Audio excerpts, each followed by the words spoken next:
Baik, pada bagian ini kita belajar tentang sifat lengkap dari bilangan real gitu ya. Jadi em, pada dasarnya kita kemarin ingin menunjukkan bahwa bilangan real itu ya lengkap gitu. Lengkap dari mulai bilangan asli, kemudian bilangan bulat, kemudian muncul bilangan rasional, kemudian muncul bilangan irasional yang nanti akan dilengkapi di bagian ini. Nah, ini sebelumnya kita akan membahas tentang terkait dengan himpunan terbatas. Himpunan terbatas. Jadi misalkan S itu adalah subhimpunan tak kosong dari R gitu ya. Jadi S itu adalah subhimpunan tak kosong dari R. Bilangan real. Nah, himpunan S ini dikatakan terbatas di atas, jika terdapat bilangan U, ya ini terbatas di atas, bisa kita bayangkan jika terdapat bilangan U anggota R gitu, sedemikian hingga S itu kurang dari sama dengan U untuk setiap S anggota S. Jadi setiap anggota S, jadi himpunan S atau subhimpunan dari R itu dikatakan terbatas di atas gitu ya, jika ada bilangan U yang dia itu, perhatikan, lebih besar dari sembarang S. Jadi U ini lebih besar dari sembarang S untuk setiap S anggota S. Jadi dia dikatakan terbatas di atas jika ada bilangan U yang lebih besar dari siapapun yang ada di S. Ya, jadi U ini boleh berapapun, dan U yang ini yang demikian itu disebut dengan batas atas. Ini terbatas di atas. Dikatakan batas atas jika terdapat bilangan U sehingga dia lebih besar dari siapapun yang ada di S. Kemudian yang B serupa dengan itu, himpunan S dikatakan terbatas di bawah jika ada bilangan W anggota R yang mana W itu lebih kecil dari siapapun yang ada di S. Lebih kecil dari siapapun yang ada di S, atau ditulis W kurang dari sama dengan S untuk setiap S anggota S. Ya. Jadi dia terbatas kalau kita bisa terbatas di bawah kalau kita bisa menemukan suatu bilangan di R yang mana dia itu lebih kecil dari siapapun yang ada di S. Nah, kemudian sama, setiap bilangan W yang demikian itu disebut batas bawah. Nah, ini batas atas, batas bawah. Dan yang C, suatu himpunan itu dikatakan terbatas gitu ya. Bukan hanya terbatas di atas, bukan hanya terbatas di bawah, tapi ini dikatakan terbatas jika ia terbatas di bawah sekaligus di atas. Terbatas di bawah sekaligus di atas. Nah, contohnya ini, teman-teman ya. Saya punya himpunan S. S itu isinya bilangan 1, 2, 5 sama 17. Ya, 1, 2, 5, 17. Ini terbatas di atas. Kenapa? Terbatas di atas, ya. Terbatas di atas. Kenapa? Karena ada bilangan berapa? Ini saya ambil bilangan 20 misalnya. Dan 20 ini gitu, karena ada 20 gitu. 20 ini lebih besar dari siapapun yang ada di S. Lebih besar dari siapapun yang ada di S. Ya, jadi 20 ini lebih besar dari 17.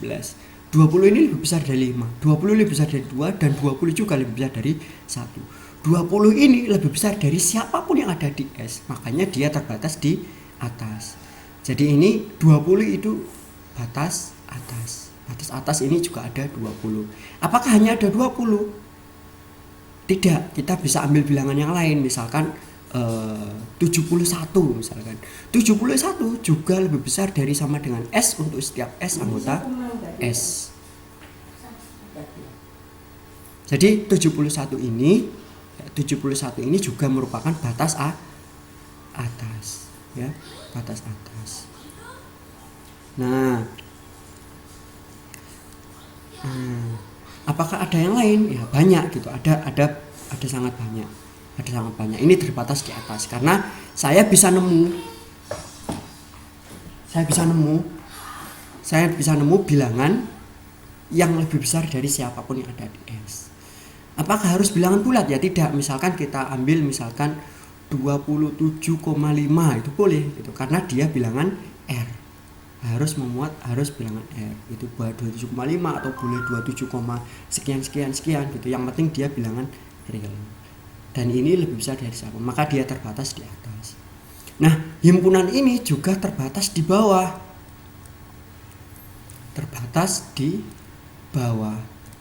Kenapa? Karena kita bisa ambil bilangan real, misalkan angka berapa? 0. Nah, misalkan angka 0. 0 ini kurang dari siapapun yang ada di S. Ya, 0 kurang dari siapapun yang ada di S. Kenapa? Kan 0 ini ya kurang dari 1, kurang dari 2 juga, kurang dari 5 juga, kurang dari 15 juga. Gitu. Maka kita sebut juga dia batas 0 ini kita sebut batas bawah. Ya. 0. Ada lagi? Ya, ada banyak. 0, kemudian negatif 1, kemudian bisa 0,75 gitu kan. 0,75 itu kan kurang dari 1, kurang dari 2, kurang dari 5, kurang dari 17.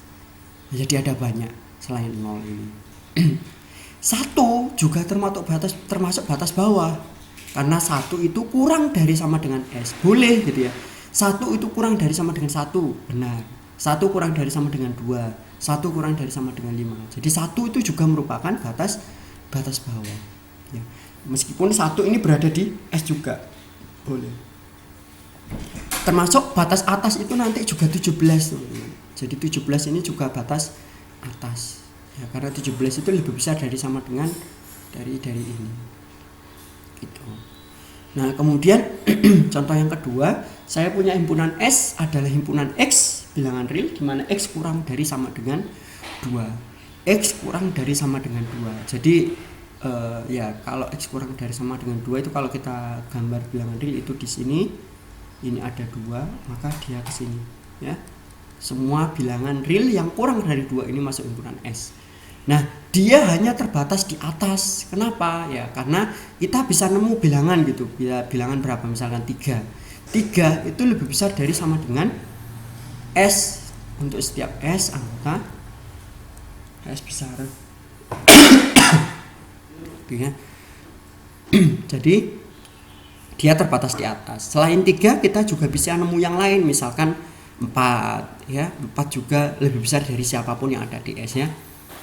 Kemudian ada 107 misalkan, lebih besar juga sama dengan S. Jadi ada banyak, batas atasnya ada banyak ya, ada banyak sekali. Kalau batas atasnya ada 3, 4, 107 yang koma-koma juga banyak. Nah, dan dia tidak terbatas di bawah. Kenapa? Karena kita tidak terbatas di bawah, tidak terbatas di bawah. Kenapa? Karena tidak bisa nemu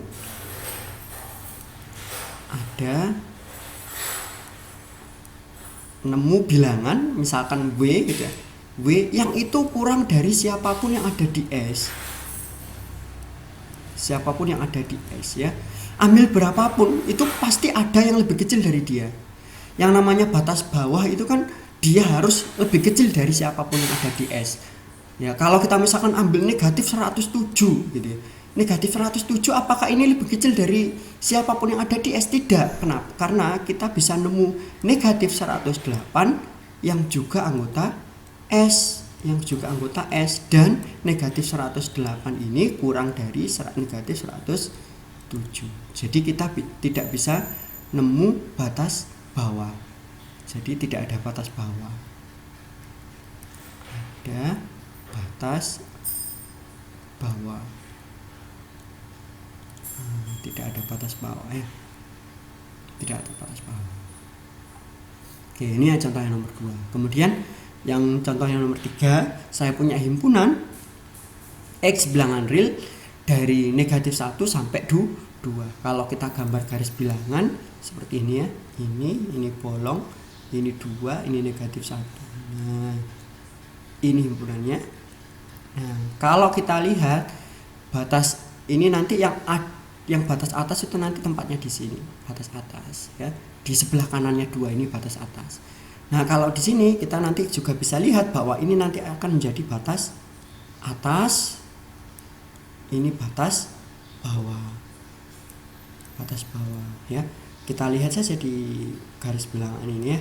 Jadi ini nanti akan ada garis, ada banyak, siapapun yang ada di sebelah kirinya negatif 1 nanti akan jadi batas bawah, dan siapapun yang ada di sebelah kanannya 2 nanti akan jadi batas atas ya.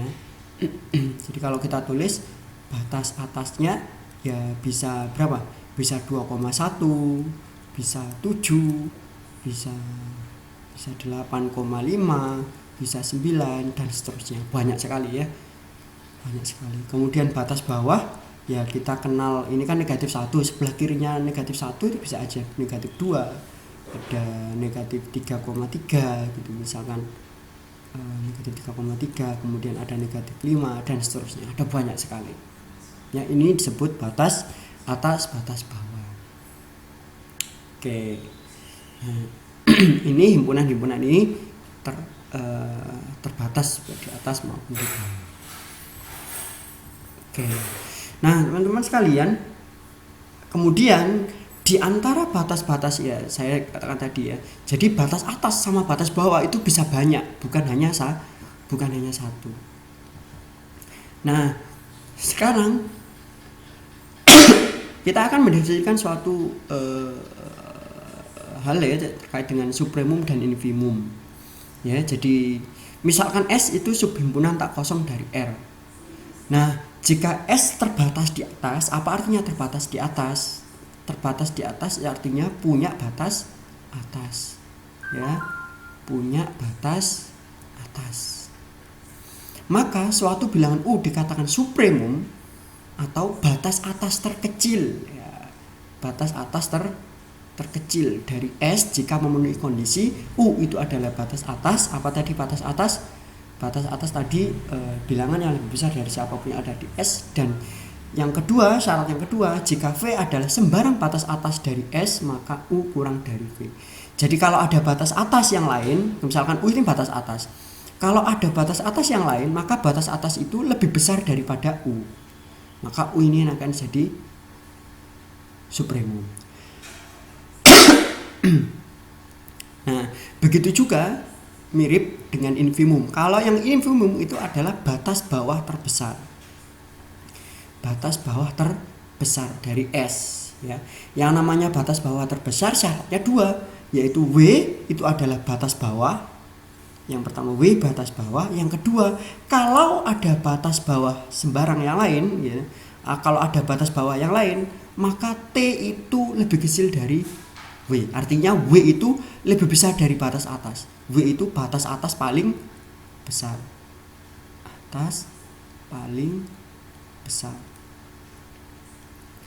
Bagian 1 batas bawah, batas bawah maksud saya. Batas bawah paling besar. Batas bawah paling besar. Kalau yang atas tadi supremum itu adalah batas atas paling kecil. Jadi U itu adalah batas atas yang lebih kecil dari batas atas yang lain, yaitu U itu batas atas paling kecil. Paling kecil. Nah, lebih jelasnya kita lihat contoh yang tadi ya. Tadi kita punya batas atas, teman-teman, yang bagian 1 ini. Kita punya batas atas ya. Batas atasnya berapa saja tadi? Batas atas itu batas atas berapa tadi? 20, kemudian ada 21, ada 71 gitu kan. Termasuk dengan 17. 17 ini batas atas ya. Karena dia lebih besar atau sama dengan dari ini. Lebih besar sama dengan dari semua ini. Nah, di antara batas-batas ini, batas atas itu kan banyak, ada yang 107,2 gitu dan yang lain-lain. Nah, di antara batas-batas atas ini ada batas atas paling kecil yaitu 17.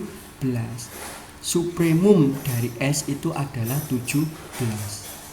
Ya, supremum dari S itu 17. Kenapa supremum dari S itu 17? Karena kalau kita ambil batas atas yang lain 20 misalkan. Nah, 20 ini masih lebih besar dari 17.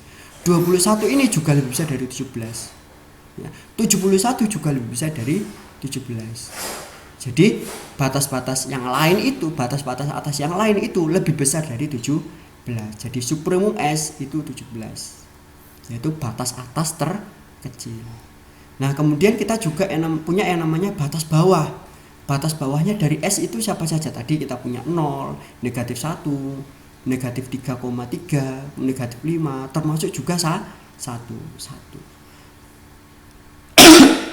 Nah, yang namanya infimum tadi apa? Infimum dari S itu adalah batas bawah paling besar, ya. Ini negatif 108 tadi. Batas bawah paling besar. Di antara batas-batas bawah ini kan ada banyak sekali. Di antara batas-batas bawah yang ini, batas bawah yang paling besar siapa? Yaitu 1. Infimum S itu batas bawah paling besarnya 1. Jadi kalau ada batas bawah yang lain, maka pasti batas bawah yang lain ini lebih kecil dari 1. Karena 1 itu batas bawah yang paling besar. Ustadz, kenapa kok 1? Tapi kan 1 kan lebih kecil dari 1,5. Ya, 1 ini lebih kecil dari 1,5. Tapi 1,5 ini bukan batas bawah. Ya, 1,5 ini bukan batas bawah gitu ya. Jadi 1,5 kan posisinya di sini ya. 1,5 bukan batas bawah. Dia lebih besar daripada 1. Ini bukan batas bawah. Jadi infimum S-nya adalah 1, yaitu di batas bawah paling besar.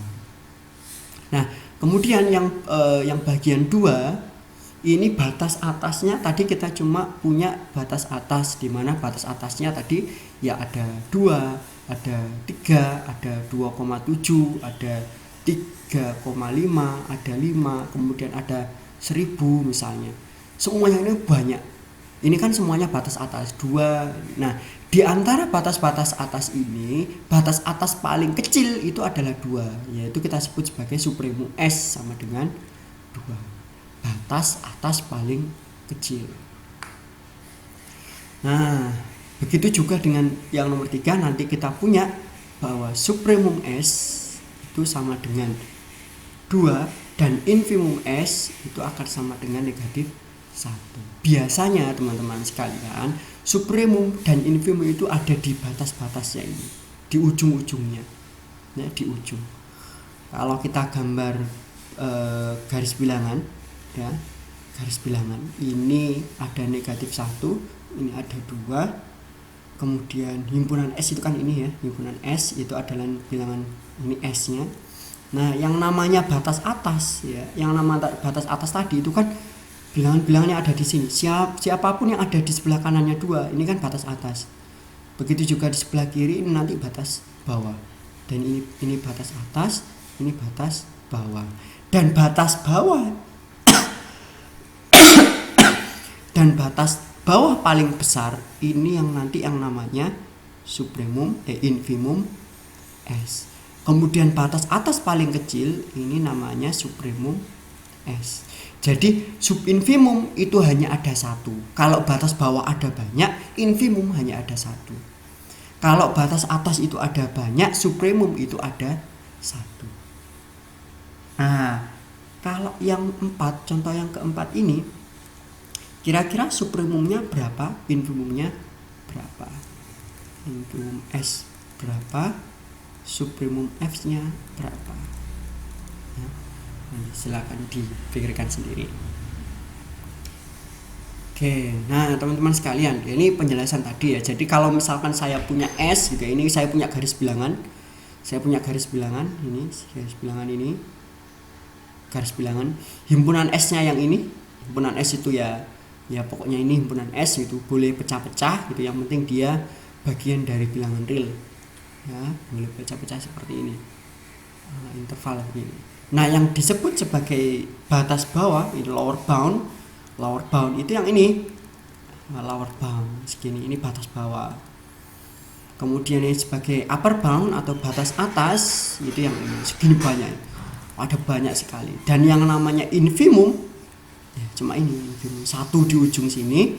Kemudian yang namanya supremum itu 1 di ujung sini. Kalau yang di sini bagaimana? Ya di sini nggak ada. Ini bukan batas atas ya. Bukan batas atas.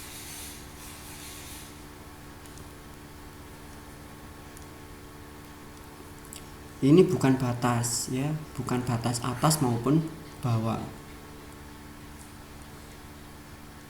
Bukan batas atas maupun bawah ya. Karena kalau yang namanya batas atas itu selalu batas bawah itu selalu kirinya, batas atas itu selalu kanannya. Kalau di tengah-tengah ini enggak. Begitu. Oke. Nah,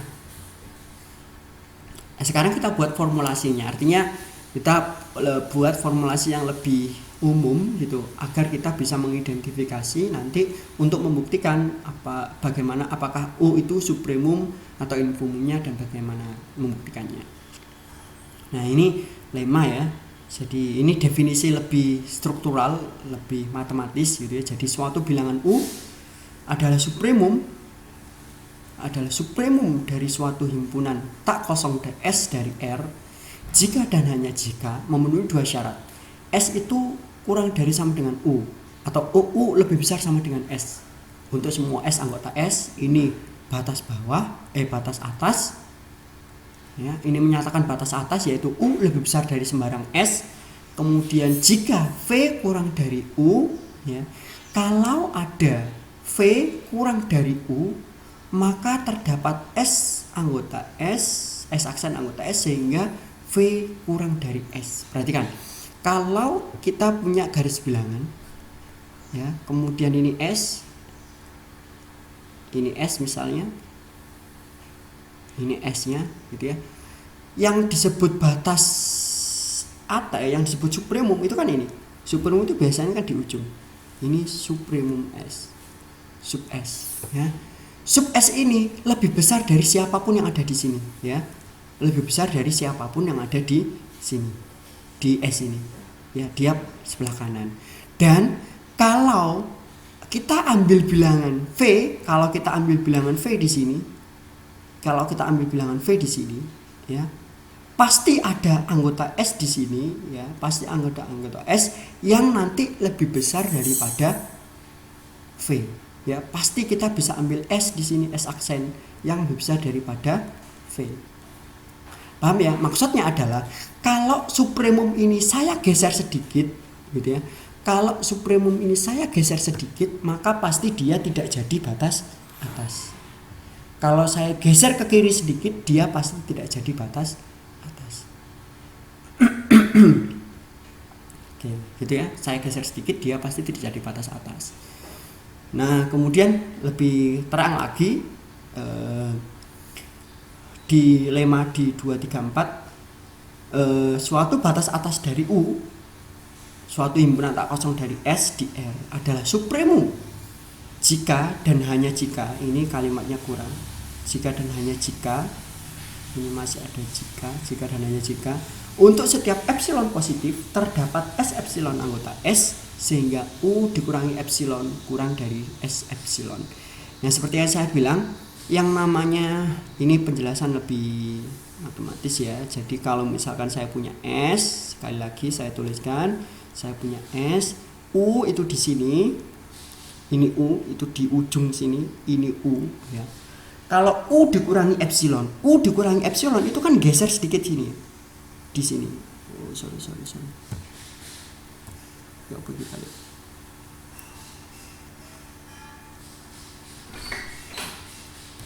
Kalau saya geser sedikit, U kurang dari epsilon.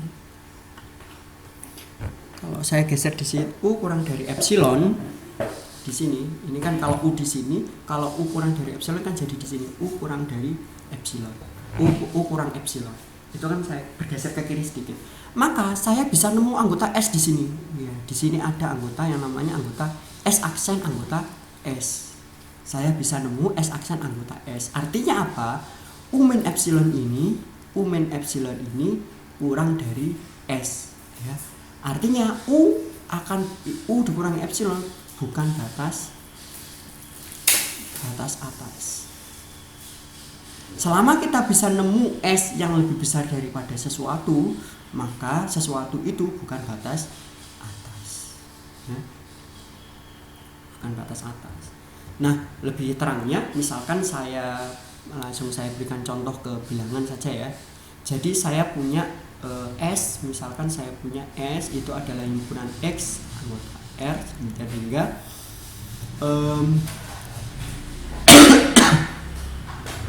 misalkan negatif 1 kurang dari sama dengan 0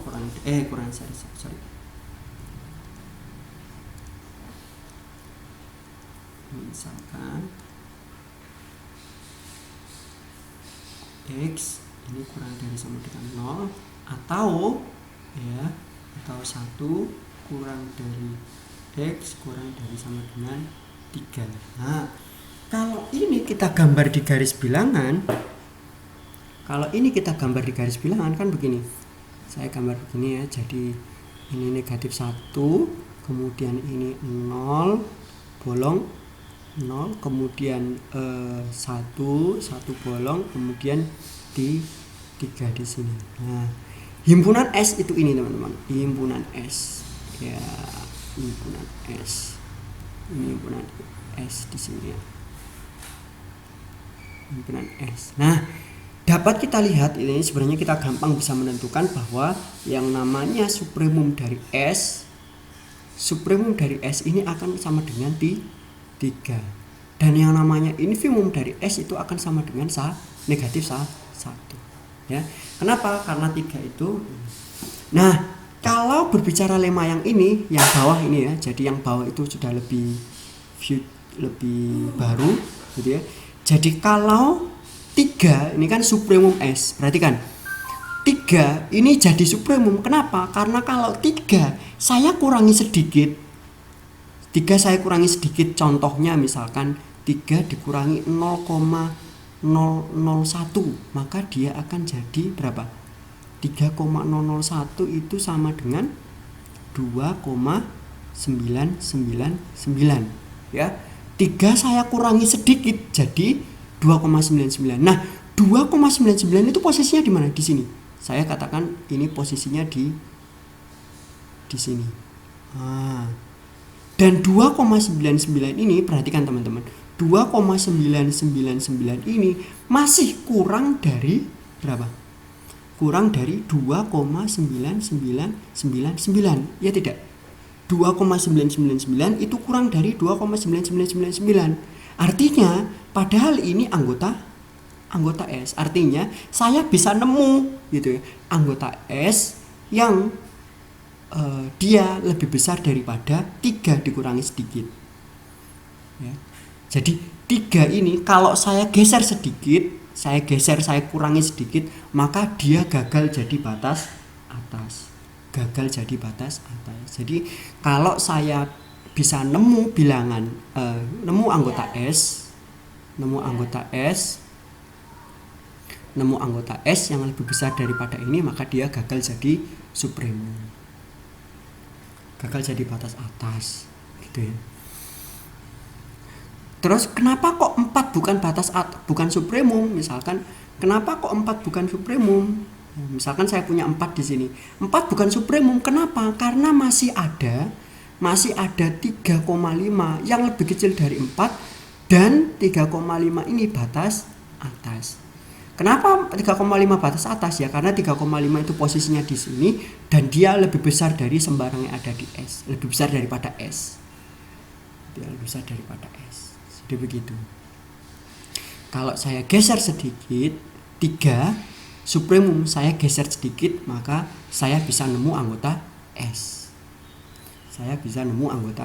Di sebelah kanannya. Jadi ada bilangan banyak gitu ya. 3 berada di sini ya. Ini kan S ya, ini kan S. 3 kalau saya geser sedikit ke kiri ya, atau kita sebut dengan 3 kurangi epsilon, maka saya bisa nemu anggota S di sini.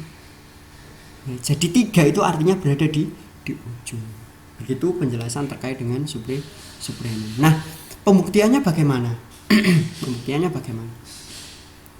Oke, sebelum ke sana kita bisa coba kerjakan yang ini ya. Misalkan S1 ini X anggota R sedemikian hingga X lebih sama dengan 0. Apakah S1 punya batas bawah? Apakah X punya sebentar saya coba lihat yang di sini. Oke, apakah X punya batas? Ini kalau kita gambar garis bilangan gimana? Kalau kita gambar garis bilangan, kita garis bilangan dulu, coba X lebih besar sama dengan 0. Oke, berarti di sini 0, maka S-nya itu yang ini, terus ke kanannya. Oke. Nah, dilihat dari sini pertanyaan pertama, apakah S1 punya batas bawah? Jawabannya ya, dia punya batas bawah. Punya batas bawah. Apakah S1 punya batas atas? Ini kan ke kanan terus ini. Kalau ke kanan terus kira ini berarti kita tidak bisa nemu batas atasnya, tidak punya batas atas. Nah, karena tidak punya batas atas, ini punya batas bawah. Kalau punya batas bawah biasanya punya infimum. Jadi infimumnya berapa di sini? Kalau kita lihat, ini akan jadi infimum S, yaitu apakah infimum ada? Ada, yaitu infimum S-nya adalah sama dengan 0. Ya, infimum S-nya sama dengan 0. Nah, kita buktikan. Yang pertama punya batas bawah. Yang pertama punya batas bawah. Jadi ya, kalau kita ngomong punya ya kita tunjukkan saja satu yang dia memenuhi syarat batas bawah. Syarat batas bawah itu apa? Ya kita pilih gitu ya. Kita pilih saja yang namanya B sama dengan negatif 1 gitu ya. Dan jelas bahwa negatif 1 itu pasti lebih kecil dari siapapun yang ada di S, ya enggak? S-nya itu siapa? Negatif 1 kan posisinya di sini. Ya. Dan negatif 1 itu lebih kecil dari siapapun yang ada di S. S-nya tadi yang di arsir ini, ya. Jadi berarti negatif 1 adalah batas bawah. Apakah harus negatif 1? Ya tidak, silakan pilih nanti, bisa negatif 1, bisa negatif 2, bisa negatif 0,5 atau dan seterusnya. Ya, yang kedua, apakah S1 punya batas atas? Tidak, tapi membuktikannya gimana? Setiap kita mengambil bilangan gitu ya, untuk sembarang bilangan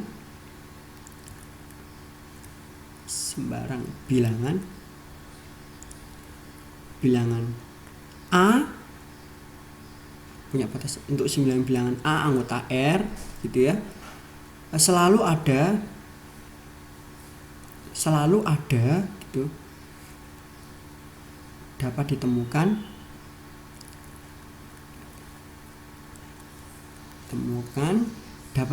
apa?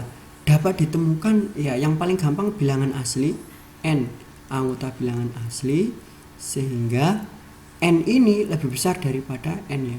N ini lebih besar daripada A tersebut. Jadi dia misalkan kita ambil A di sini. Kita duga-duga misalkan kita ambil A di sini. Ya, saya selalu bisa nemu bilangan N di sini gitu. Selalu bisa nemu N yang mana N ini lebih besar daripada 0 gitu ya.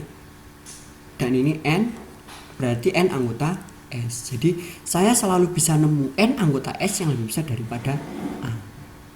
Ambil berapapun saya pasti bisa nemu bilangan asli yang dia lebih besar daripada bilangan tersebut. Dan bilangan asli itu anggota S1, ya enggak? Karena anggota S1 itu siapa ya? Siapapun yang lebih besar daripada 0 itu anggota bilangan asli. Begitu. Nah, kemudian yang ketiga, apakah infimum S1 ada gitu ya? Tadi kita sudah punya bahwa infimum S1 itu ada 0. Ya, infimum S1 itu 0. Nah, untuk membuktikannya infimum S1 itu sama dengan 0. Buktinya ada dua syarat gitu. Yang pertama dia harus batas atas. Jadi 0 lebih kecil dari siapapun yang ada di S. Jelas ya? 0 lebih kecil dari siapapun yang ada di S ya. 0 ini di sini dan dia lebih kecil atau sama dengan dari siapapun yang ada di S. Ya. 0 ada di sini. Kemudian kalau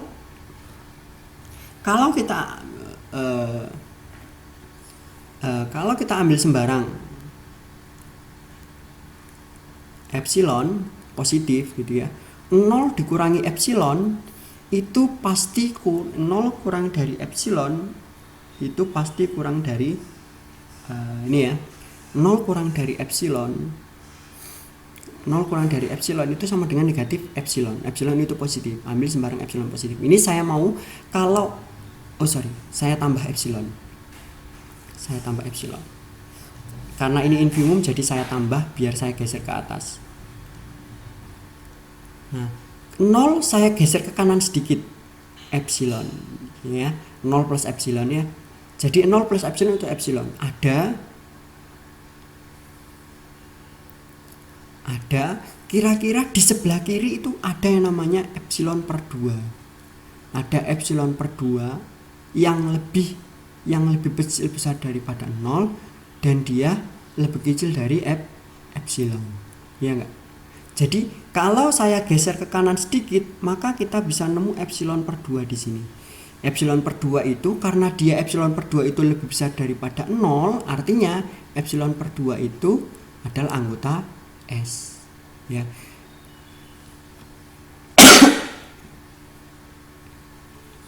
Ya, saya ulangi lagi. Ya, ini pakai lema yang tadi ya. Jadi untuk yang infimum. Jadi untuk sembarang epsilon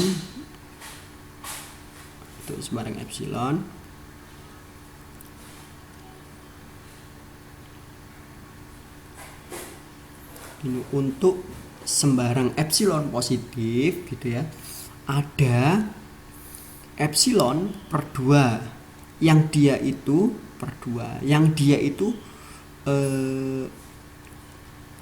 lebih besar daripada 0, berarti ini anggota S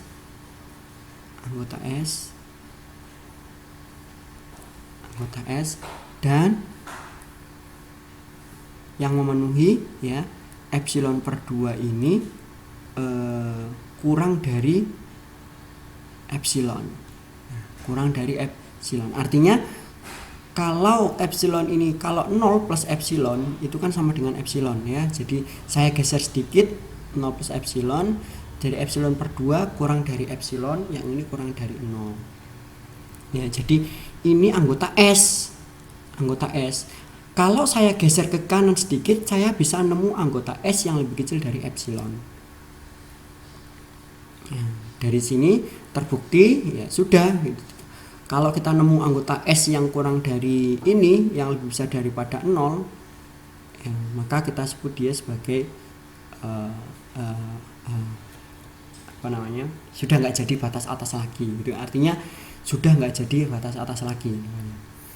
Jadi bukti infimum S-nya sama dengan 0 gitu kanan. Nah, kemudian ini tunjukkan bahwa supremum S3 sama dengan 1 dan infimum S3 sama dengan 0. Nah, bagian 1 dulu. Perhatikan ini 1/n. Nah, kalau kita lihat dulu S3 ini 1/n.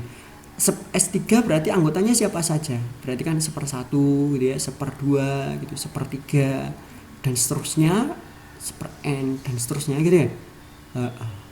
Jadi 1/2, 1/3 dan seterusnya. Nah, kita ingin menunjukkan bahwa supremum S1 itu adalah 1.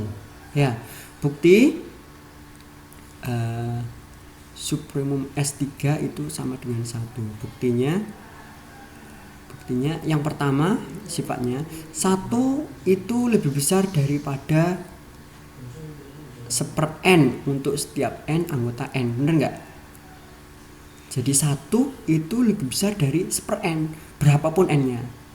berapapun n-nya. Jelas. Jadi apa nih? Jadi 1 itu batas atas. 1 adalah batas atas. Nah, yang kedua saya mau tunjukkan bahwa 1 itu batas atas terkecil. 1 adalah batas atas terkecil. Saya mau pakai epsilon. Untuk sembarang epsilon positif gitu ya. Karena ini batas atas, maunya nanti kalau epsilon kalau 1 dikurangi epsilon itu nanti ini kan begini ya. Jadi 1/n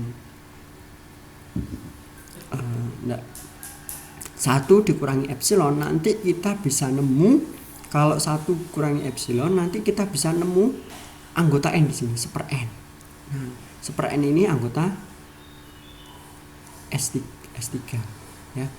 Jadi mestinya kalau 1 itu kan berada di kanan kalau batas atas. Kalau batas atas terkecil, maka kalau 1 saya kurangi sedikit, maka dia nggak jadi batas atas. Jadi 1 kurang epsilon kurang dari 1/n.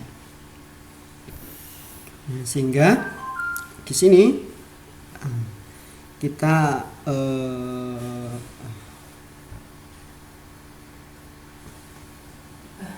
kita gunakan teorema Archimedes ya. Jadi kalau Archimedes itu mengatakan setiap bilangan real itu saya selalu bisa nemu bilangan asli yang lebih kecil dari yang lebih besar daripada bilangan real tersebut ya.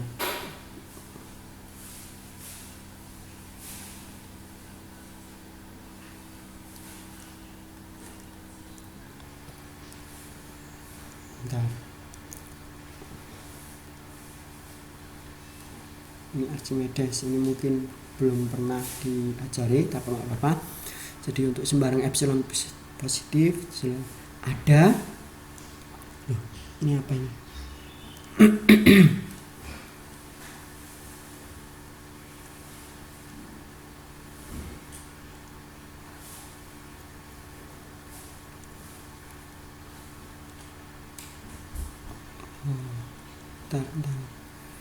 Untuk sembarang epsilon positif ada gitu ya.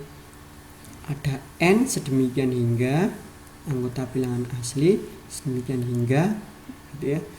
Jadi 0 kurang dari 1 min epsilon kurang dari 1/n. Nah, selalu seperti ini. Selalu kita bisa katakan seperti ini. Yang artinya karena n ini bilangan asli, ini selalu langsung bisa kita ambil seperti ini ya. Karena kebetulan ini bentuknya adalah 1/n, maka ini sudah anggota S gitu ya. Sudah anggota S. Dan ini mestinya kan 1 kan di sini kan. Mestinya 1. Kalau 1 jadi batas atas itu kan berarti kan harus di kanan. Nah, kalau 1 saya kurangi epsilon itu nanti saya bisa nemu anggota S di sini 1/n. Ya, terus 1/n. Sehingga terbukti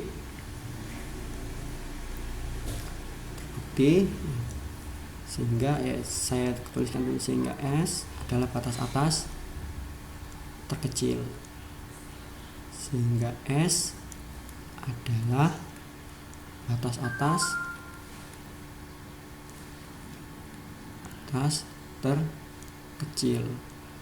Kata terkecil itu teman-teman sekalian, kalau saya geser ke kiri sedikit, saya perkecil sedikit, dia sudah tidak jadi batas atas. Terbukti bahwa supremum S-nya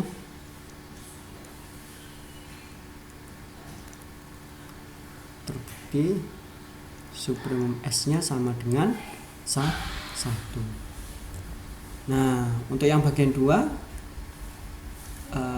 infimum S-nya adalah 0.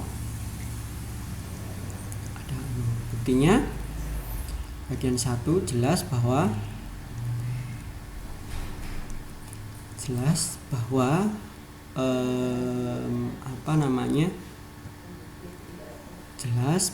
0 ini kurang dari 1/n untuk sembarang n anggota bilangan asli ya. Jadi 0 pasti kurang dari 1/n, n-nya berapapun bilangan asli.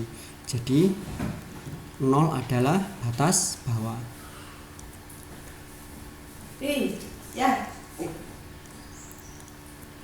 0 adalah batas bawah. Kemudian yang kedua, kita akan menunjukkan bahwa 0 itu adalah batas bawah terbesar. Artinya kalau batas bawah terbesar saya tambah sedikit, sedikitnya siapa? Untuk epsilon positif sembarang 0 plus epsilon itu kan sama dengan epsilon ya. 0 plus epsilon itu kan sama dengan epsilon, dan ini lebih besar daripada 0.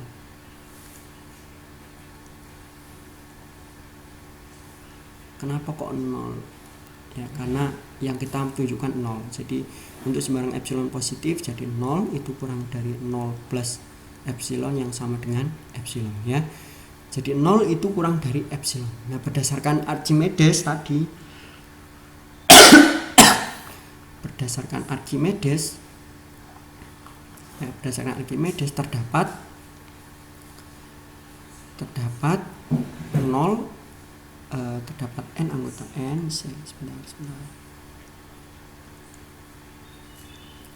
terdapat n anggota bilangan asli, sehingga 0 kurang dari 1/n kurang dari epsilon.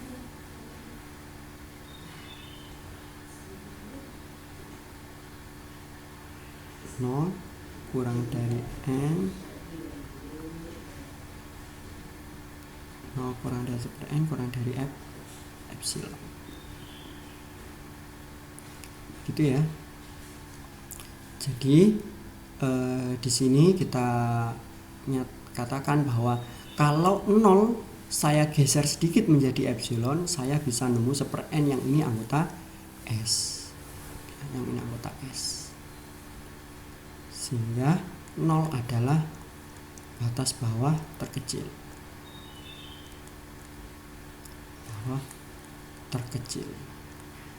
Jadi di sini terbukti. Oke, sepertinya ada yang salah dari sini ya. Sepertinya ada yang salah dari sini. 1.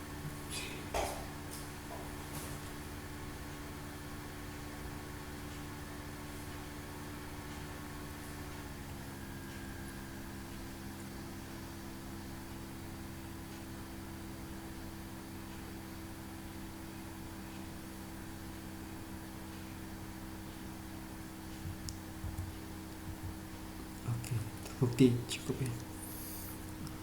Nah, demikian untuk penjelasan suprimum dan infimum. Coba silakan nanti dikerjakan soal-soal di sini, silakan di pause kemudian dikerjakan.